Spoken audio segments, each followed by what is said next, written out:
This improved version of the 5th generation Seat Ibiza Super Mini offers small car buyers a smarter set of more media-savvy talents.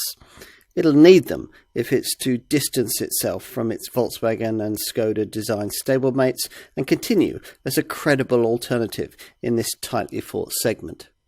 On the move in this improved version of the Mark V Ibiza, Seat still hopes that one of the first things that you'll notice is this model's big car feel, something particularly evident in its rigid, rattle-free, road-going demeanour. In part, this comes courtesy of the torsional stiffness, which was made possible by the Mark V model's sophisticated MQB A0 chassis, which in turn means flat cornering and benefits ride quality. We remain slightly less sure about Seat's decision to extend the same big car feel to the steering, which, as a consequence, is still a touch lighter than some really enthusiastic drivers might like. The good news, though, is that you still get enough feedback through your fingertips to keep you really well informed on how the front tyres are gripping on faster, twistier roads. Bottom line, if you ideally want a Super Mini with the spaciousness of a Skoda Fabia or a Honda Jazz, but you'd also like the sharp handling of a Fiesta and the supple ride of a Volkswagen Polo, you'll get closer to that elusive combination with this Seat than with almost any other class contender that we can think of. None of which would be much use if the engines let the side down.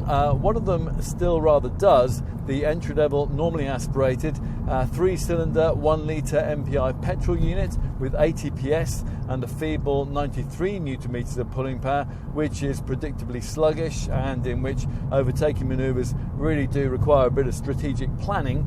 It's best to avoid that option and go for the 1-litre TSI turbo 3-cylinder petrol power plant that we're trying here, the one the vast majority of potential Ibiza owners will rightly choose. If your buying budget's plump, though, you'll also want to know it's available in top 110 PS guys, and that'll give you 6-speed manual transmission or the option of a DSG dual clutch self-shifting box. All the 1-litre TSI models are WLTP rated at up to around 52 miles per gallon on the combined cycle and around 124 grams per kilometre of CO2. There aren't many exterior changes to the revised version of this Mark V model, but you might spot the now standard LED headlights and the revised alloy wheel designs. It's still a 5-door only design with short front and rear overhangs and the wheels pushed right out to the corners of the car. Under the skin, as before, this car is based on the Volkswagen Group's MQB A0 platform, and that's shared with the Volkswagen Polo, the Skoda Fabia and the Audi A1 Sportback.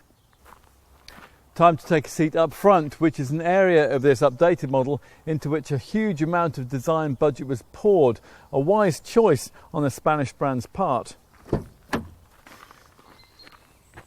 Let's take a seat in the rear. Now, despite the fact that this 5th generation model is actually 2mm shorter than the 2017 era model, access is quite acceptable by Super Mini standards.